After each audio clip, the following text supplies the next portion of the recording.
القدوس الإله الواحد أمين. تحل علينا نعمة وبركته من الآن والأبد أمين. أحب أشكر آبائي الكهنة الموقرين كلهم على محبتهم ودعوتهم لي النهارده. ما استاهلش المحبة، لكن الست العذراء هي اللي بتجمعنا كلنا في كل نهضة، وناخد بركتكم وناخد بركة الكنيسة وبركة الست العذراء. كل عام وأنتم بخير. Tonight we are going to discuss the subject of what our children need from us. We as parents, I know that the church here have many families, so we need to discuss briefly what our children expect from us or what they need from us. The first thing that the child needs from any parent to see that his parent is one unit. محبة الأب والأم لبعض في البيت دي أكتر حاجة بيحب يشوفها أي طفل. بمعنى إني لما يكون الأب والأم عندهم يونيتي في محبة، المحبة دي بتنعكس على الأطفال وبتبقى اوتوماتيكالي فيهم. بنقول دايما كلمة، بنقول the security of any child is relying on the oneness of the parents. الطفل أمانه كله لما بيكون الأب والأم ليهم علاقة قوية ببعض. strong relationship, one unit. بيسموا كده السكيورتي بتاعت الطفل، الحيطة اللي بيتسند عليها دي هي محبة الأب والأم لبعض. لو ما فيش الحيطة دي الولد يطلع insecure. تسمعوا دلوقتي يقول لك insecure child، يعني دخل في مشاكل ودخل في drugs ودخل في شلل وحشة. Why? Because he has no security. السكيورتي بتاعت any child is relying on the oneness of the father and the mother with each other. When the parents are friends, when the parents have companionship, when the parents are close to each other, then the result is that the house is very strongly rooted. لذلك عايز أقول كلمة للأزواج هنا. Every couple married, this is for husband and wives. Every couple has to consider the first thing in his life is his spouse. أكتر حاجة يكون الزوج أو الزوجة قريب منها هو الزوج، يعني الزوج لزوجته والزوجة لزوجها. The spouse must come first before anybody, any children, any in-laws, anybody. لذلك مهم قوي ان احنا نحط البريوريتيز ورا بعض. مين الأول في البيت؟ زوجي، وبعد كده أولادي، وبعد كده العالم اللي بره. وبالنسبة للزوج، زوجتي أولاً، وبعد كده الأولاد، وبعد كده بره. لذلك it's very important to develop the priority in the house. To ensure family success, you have to put the spouse first. طبعا أنا عارف إن كل بيت بيبقى مثقل بالواجبات. A lot of things has to do when school comes, getting the kids ready in the morning, packing their lunches, taking them to the school bus, getting down to work, shopping and getting groceries, having dinner together. After this, we have to ensure that the bills are paid, and then to wash and to iron things, which for the second day. It's a lot of urgent matters in every single day. That's why I'm telling this word for every couple, that they have to share all of these duties with each other. And I'm saying here, attention husbands or wives, if the other person is not doing that. Your wife cannot keep your family together all by herself. You must play an active role in helping and sorting out what's necessary, what's important, what's urgent, and then you do accordingly. My point here is that every spouse has to see with his eyes what they need, and then he has to go and do his share. It doesn't have to be someone has to order to do it. With your eye, with the care, and the love, and the family, you have to do your share with nobody should tell you. We see that in Virgin Mary fast today. We are fasting the beautiful fast of Virgin Mary. Virgin Mary, when she saw that Elizabeth, she's in need for someone to help, nobody told her to go to help her. The Bible says when the angel departed from her, she went to Elizabeth to help her. And she didn't stay one day, she stayed 90 days, 3 months. She was helping and serving because this is the spirit of love. We see it in our Virgin Mary. So one spouse cannot hold the family together. Both spouses must play an equal and active role. Husbands and wives, both of them, they should keep their lives, their love, their care first, and then it comes second, career, and then second and third, and all of this later comes. Husbands and wives, your career should never come ahead of people close to you, means family. Means I mean by the career that the people who are working all long hours, and I know that this is sometimes it's a must just to put food on the table. I know that there are some families they stay long hours in work just to keep the family running. My point is we have to prioritize what our needs in the family, what's urgent, what's important, what can, if we can have any like alternative, how to spend more time with the children. No one can fill a parent's shoe in the house. You as a father, no one will fill the shoes of a fatherhood, and also for the mother the same. Each one of you has to have his role. I know that we came to America here, and we have a lot of challenges, but the most important challenge in this country is to raise a godly kid. God had given us many good things in America here. He gave us jobs, He gave us cars, He gave us houses, He gave us careers, He gave us so many good things. But He left us with one challenge: to raise our children godly, means to keep them in the church and to give them Christ as the partner who is going not to leave from all of their lives.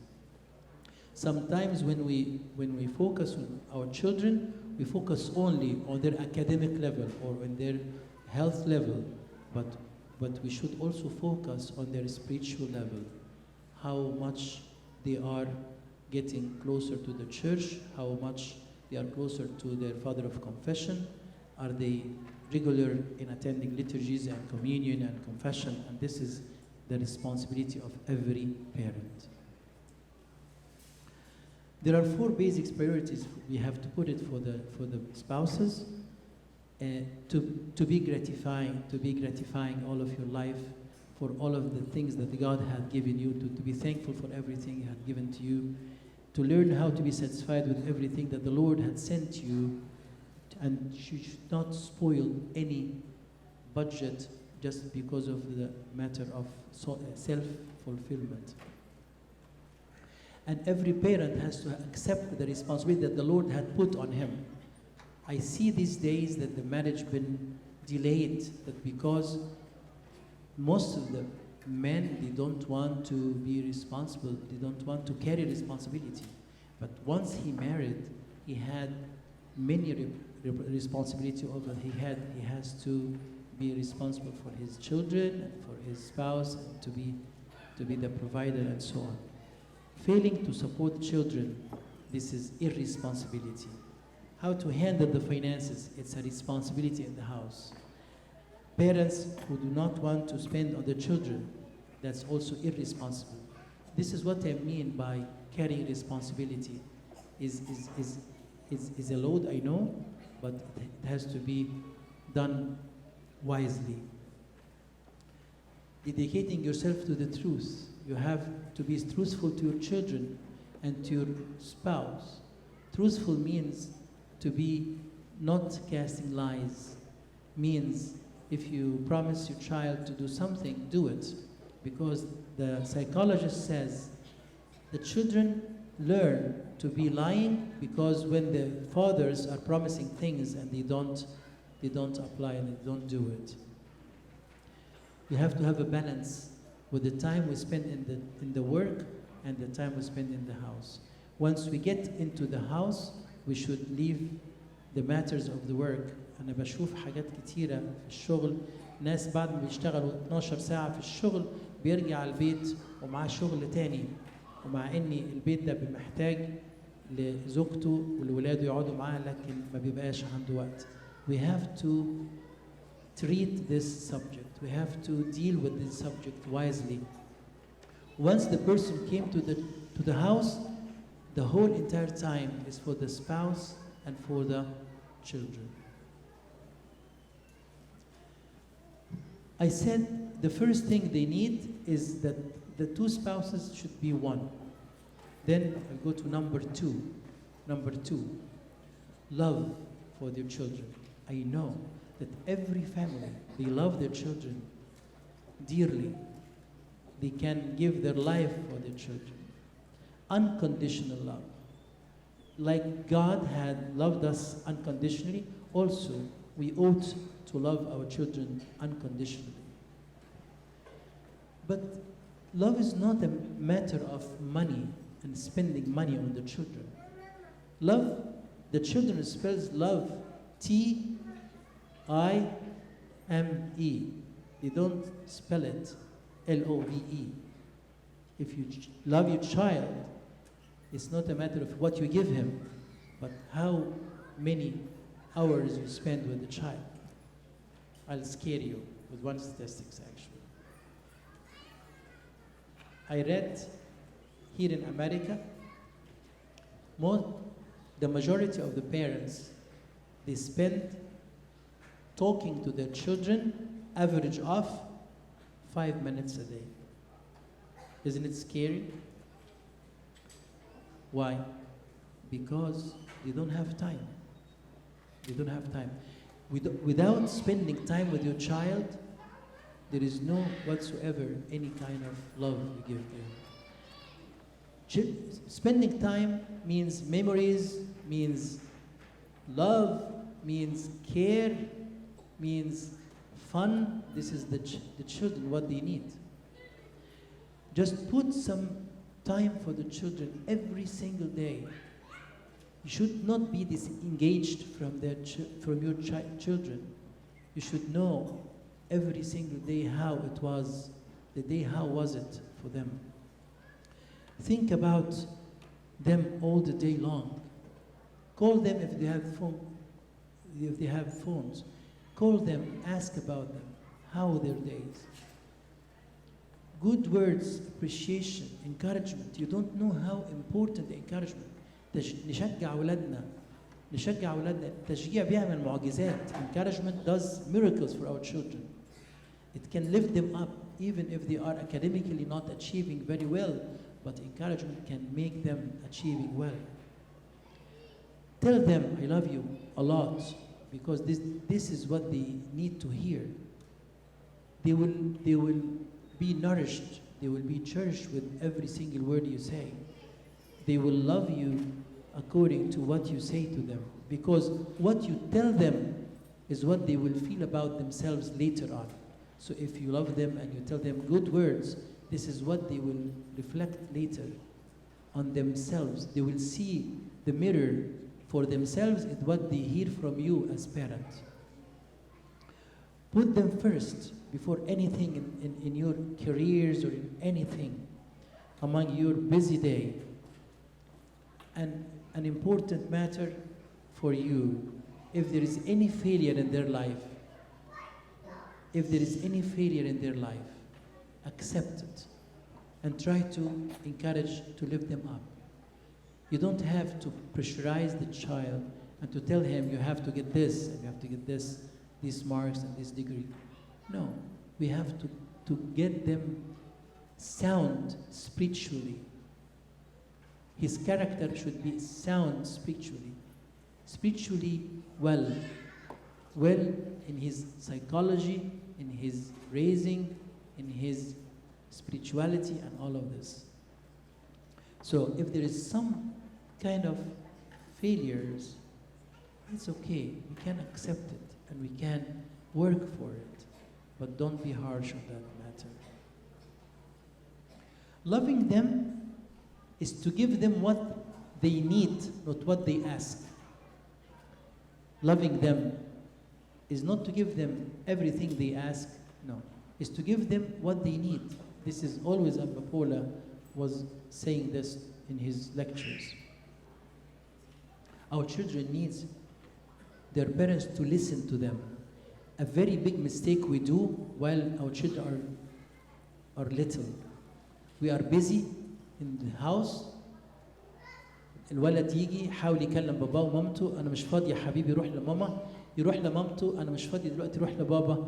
يفضلوا يبعدوا الولد عنهم. And what's happened is this engagement from the children while they are little, the children will be raised up until they get into the age of 16 and 17, and they will shut down any conversation, any communication with the parents. And they will beg their children to talk to them back, and they don't. Why? Simply because conversation and communication is an investment. If you don't do it while they are very young, you missed it. It will not become again. So build a very strong relationship while they are still young. Talk to them a lot. Spend time with them. Let them just grab the words from their mouths. When they come from school, when you are sitting down to eat, for example, your meal, tell him or tell her, tell me how your day was.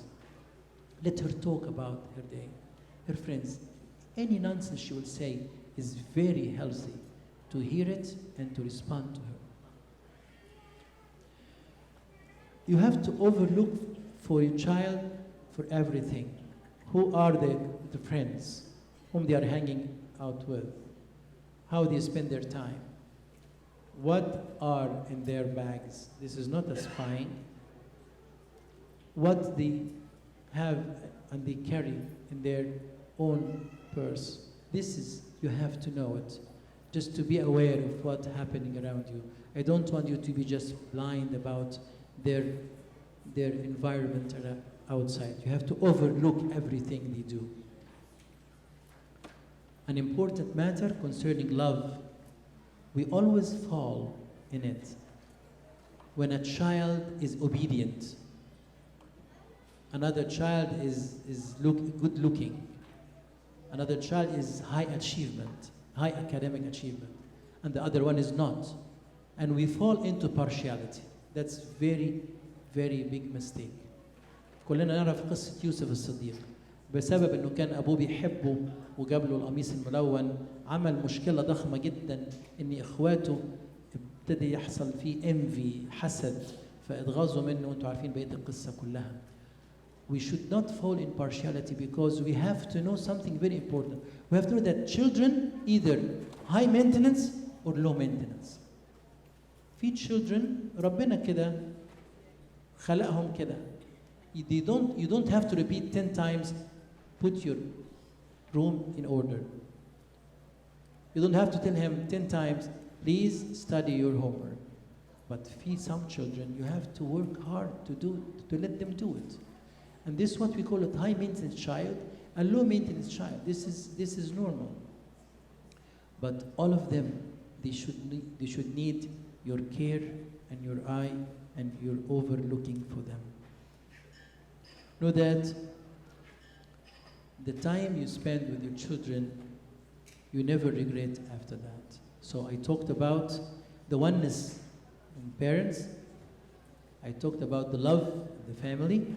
And then I'll talk about time for your children. When you enter home, I said this, keep the time for your spouse and children. We call it undiluted time. What I mean by undiluted time. يعني ممكن تكون داخل وبتتكلم مع أولادك ومع مراتك بس في نفس الوقت أنت بتشتغل شغلك اللي أنت جايبه معاه من بره. This is not what I mean by undiluted time.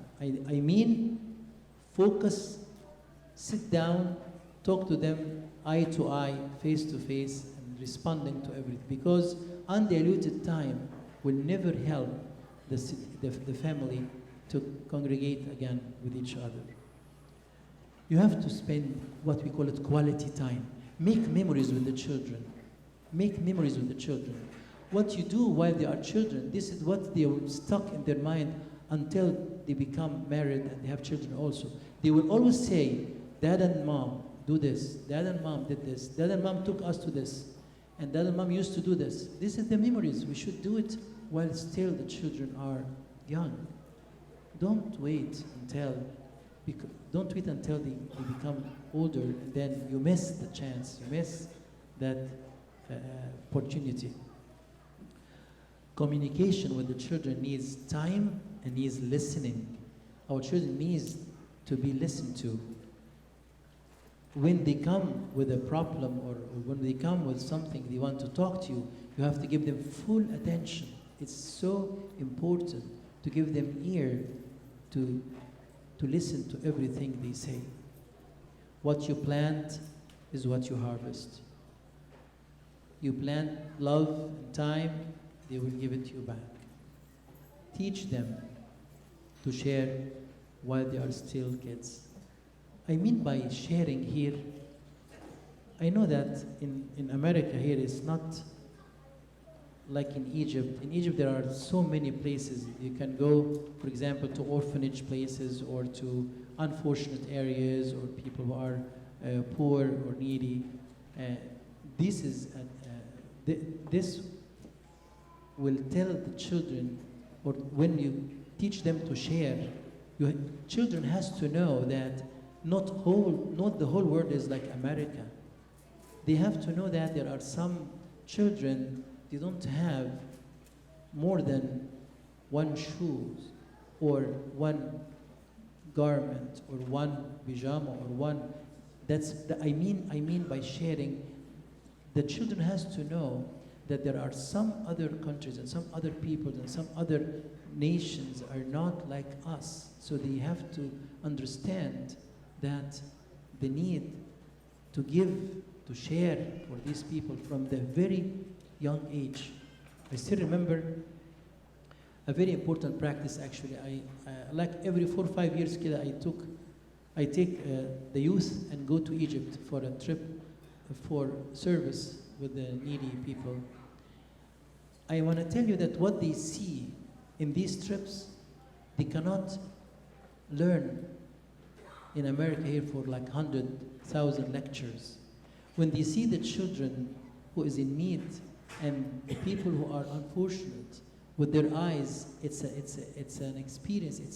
It's a lifetime experience for these children. When they see it and they react over it, they unbelievably respond to it. I'll just give you one experience happened. The last trip, it was 2016. I took 56 youth in Egypt. We spent wonderful time. The last night, when we were traveling, we were having 56 bags for the needy people. We finished all distribution of these 56 bags, and before we traveled by like 10 hours, it was January 4th. A servant from a church came and he said, Abuna, we didn't get anything. I said, what you mean? He said, we are waiting for something to give us for the families. I said, we finished all the bags. We don't have anything. I said, tell me what to do. So, okay, give me just 10 minutes. I gathered all the trip. We have a hall downstairs in the building we're living in. And I told the children, kids, it happened that a youth came and he wants something. I don't know what to give him. Abuna, don't bother. What you need? Just give us empty bags.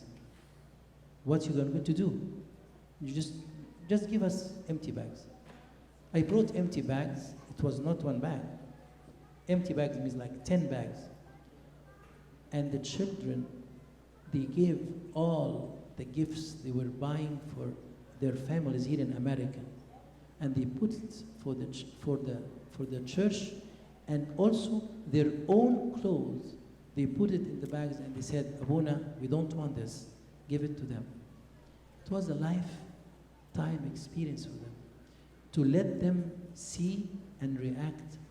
And this is not a lecture about giving. No, they gave it from their heart. Teach them to share while they are still kids. Number four, I said oneness of parents, and I said love, and I said time. Number four, they need discipline. They need discipline. Who is going to teach them right from wrong? Who is going to teach them this is, you have to say yes, and this you have to say no? Actually, in Los Angeles, like 2 years ago, they found a gang who were having like baseball bat, and they will, it's gangsters, they will crush every single thing they go through. For example, they started with the glasses of the shopping markets, and then they did it for the mailboxes, and then they started to do for the cars, and then the police catch them. And the psychologist who interviewed them, he said, it was unbelievably interesting that these kids, all of them, had been raised with no one tells them right from wrong. They don't have parents. They don't have anyone to tell them this is right and this is wrong. So this is your responsibility, to insert in them the fear of God, to insert in them this is right, to insert them this is polite, this is right, this is wrong. You have to. This is your job. If you don't do it, nobody will do it. You are responsible for raising your children. Do not leave anybody else to raise your child, even the church. The church spend here 2 hours per week, but he is with you 168 hours in your home every week. So don't expect that the church will give them the ethics and the principles of life. You have to do it as a parent. If you do not mean it, don't say it. This is a rule in our raising our children. It's when we are angry with our children, with our child, and we tell them, if you do this, don't come to the house. Actually, it happened. One night, a mother called me like 12 o'clock at night, and she told me, Abuna, بنتي ما رجعتش لغاية دلوقتي. قلت لها, okay, what's wrong? And I digged more about the subject. I found out that she told her, if you do this, don't come to the house. And she did it literally. And she could not tolerate that her child, her kid, her daughter, is not home. So what I'm saying is, if you don't mean that the child will not come to the house, so don't say it. Be truthful in what you say in your words. If you don't mean it, don't say it. Also, for our children, concerning discipline, we have to have a structured life for our children. What time they sleep, what time they eat, what time they get up, what time they have confession, what time they have. There is a structure. If we fail to do structure, the children will be later on irresponsible in their work and their everything. When we put structure for our children, the sleeping time, the bedtime, has to be, I see it here in America, it's very organized with many of the couples in homes that I see. At a certain time, they have to go bed, at a certain time, they have to get up, at a certain time, they have to go to pray. And I love that structure. And I'm telling you, concerning discipline for our children, they have to have a structure in their life. System also in their meals, reading the Bible, sleeping. A very nice practice. I would love you to do it. When you have children, when you have a meal in your home, strive. حاولوا تبقى في وجبة واحدة بتاخدوها مع بعض، الأب والأم والأولاد مع بعض. One meal a day with each other. After the meal, don't leave the table. Just get your Bibles, which are already on the table, and read one chapter. And If there is any question, just answer it. Very simple. You don't have to do a lecture. You don't have to do a sermon. Just make it very simple. Just open the Bible and read it after the meal.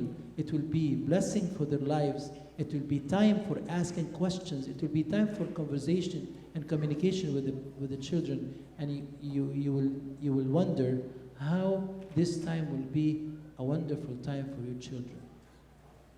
Assist them in their meals and follow up with their hobbies. If someone is excellent or talented in music or in soccer, or just follow that, because it is also related to discipline. Be aware of the danger of giving them everything they ask. Sometimes, just to have comfort of our mind, anything they ask, we give it. And we don't know that what you give sometimes is very dangerous. Especially phones and iPads, and you don't know what they're looking at. I don't want to scare you, but you should be careful about what they look at their phones and at their iPads. Make sure that what they look at is holy. Bad actions lead to consequences. If a child is having, for example, sometimes we fall in it. If he didn't do his homework, I have two scenarios. First scenario is to cover up on him, to do letter for him that he was sick, he was feverish, and he can pass by. But this is very wrong way. The second scenario is you have to tell him that this homework, you have to do it. There is no negotiation about it. If you are not able to make it tonight because you are missed it, you have to sleep now, I can write note for you, not saying lie that you are feverish, but I'll tell him that he is going to do it tomorrow. This is what I call discipline. Discipline means there is consequences for every single bad actions the child does. So consequences will make the child responsible, Number 5, what the children need from us, they need from us to be example. As the child look at his father and mother, he wants to be, because this is his God. What he sees is his God. If his father loves him, he knows that God loves him. If his father hates him and he deals with him harsh and brutal, then the message comes into his mind that the Father in heaven is brutal and harsh. This is what we give. So exampleship, what he see in his parent, he will be also later on. Do not preach ever what you don't do. Don't tell him pray and he never saw you pray.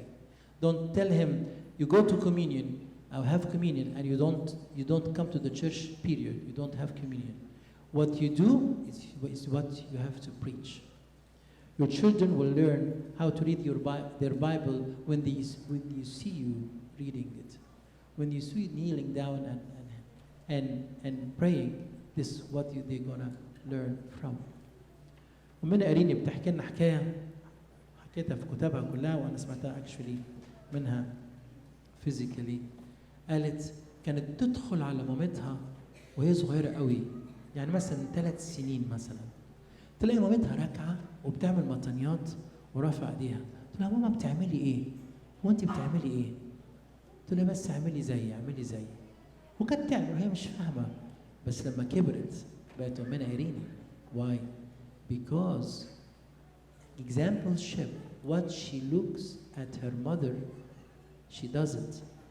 And what she wants to see in her mother, she wants to do it, to copy her mother again. You did not have to be perfect, but at least to be an example. I don't want you to be like Ummina Irini, but be example في الكلام، في المحبة، في الأسلوب، في وداعة الروح. This is not harsh to do it. Avoid lying before them, or even not before them. يعني مش بقول before them يعني مش قدامهم لا بقول avoid lying because this is a verse, this is a command. And don't promise your child to do something and you don't do it because this is what in his mind interpreted to be lying. If your child had been promised to have something from you, you have to do it.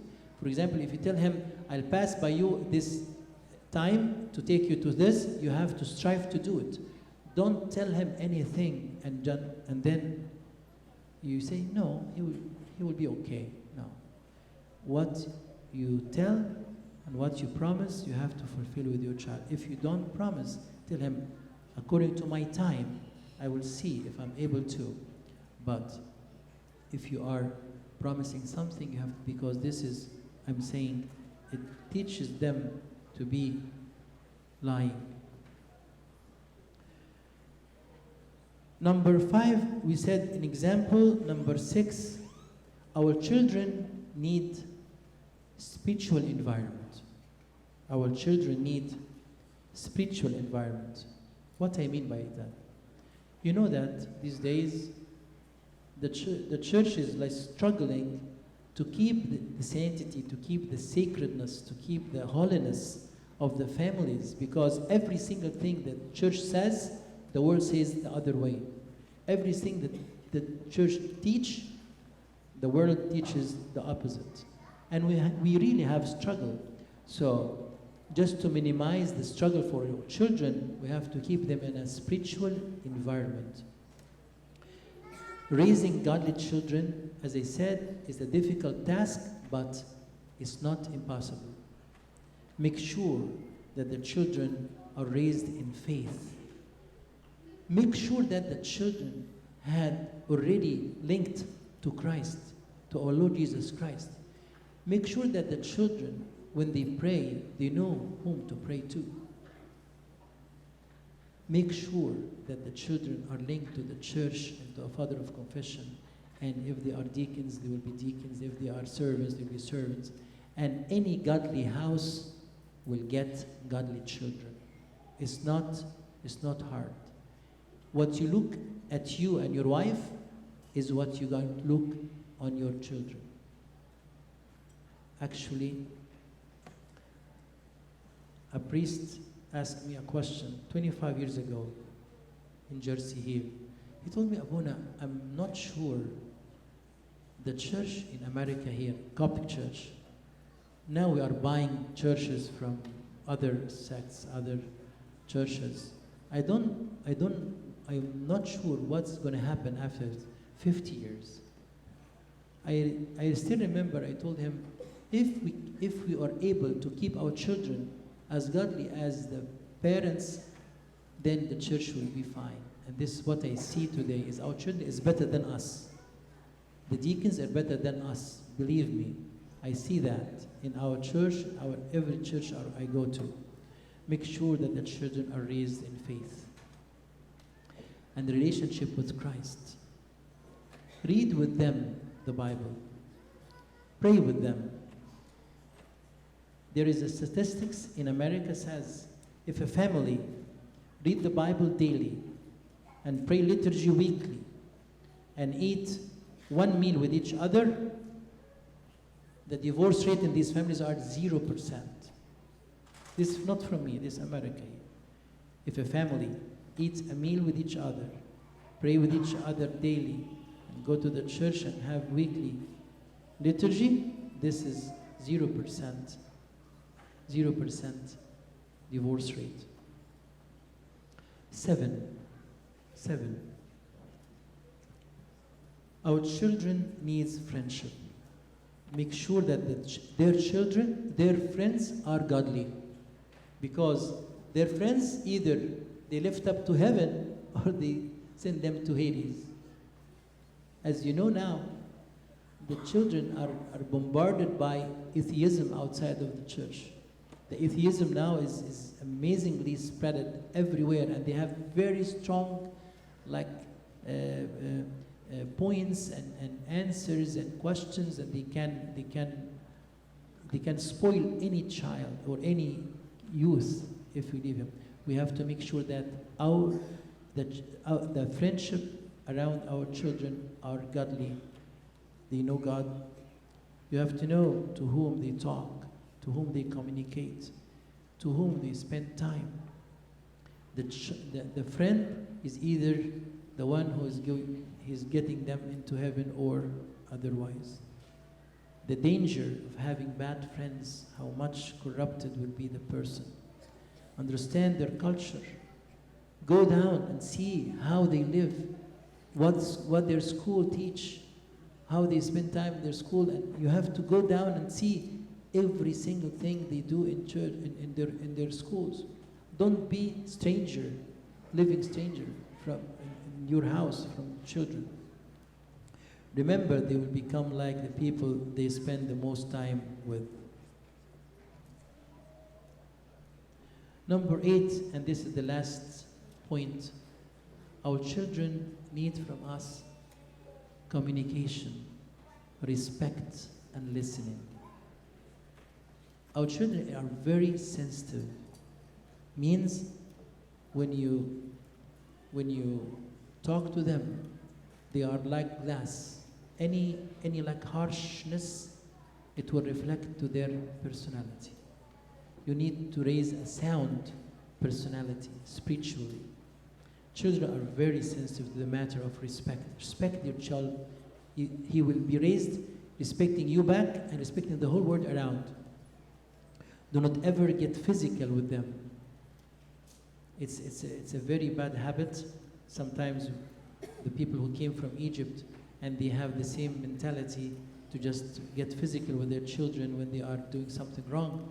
And I'm teaching to tell them that if you do this at the time when they are old, when they are adults, when they are at 16, 17, they will get physical back to you. Smacking for children, has to stop at age of 4 or 5, because after 5 years, smacking doesn't work. Actually, it will give worse reaction back. The way in which you treat your child is the way they will treat others around you. Finally, we have to have some practices, just as a conclusion for what I said, to set priority with your spouse. Sit down with your wife and see what's important, what's urgent, what's important, and what has to be done now, what we can postpone it. So that the time has to be for the children in the house. 2, talk to each other what's urgent and what's important. 3, if both your schedules are very overwhelming, means very busy schedule, talk about other alternatives. What we're going to do. You have to solve it. 4, plan quality time. This is the memories that the children will be having all of their lives. 5, discuss with each other how to manage finances. You don't have to live in debt. Believe me, many things you don't need to put yourself in debts. You should avoid that by not even buying what you don't need. The last point, the best gift, listen to this. The best gift you're going to give to your child is to love their mother. Say it again. The best gift you can give to your child is to love their mother. Means أحسن هدية ممكن تديها لابنك إنك تحب أمه اللي هي مراتك. This is the priceless gift. When he sees you, loves his mother, because this is what we call it unity. And I will just recite the 8th point. Our children need from us: 1, unity of parents; 2, love unconditionally; 3, spending time with them; 4, disciplining them; 5, to be example in every word, every conduct; 6, they need spiritual environment; 7, they need good friends; and 8, they need to communicate well with you and to have respect with children. and to listen to them. And glory be to God forever and ever.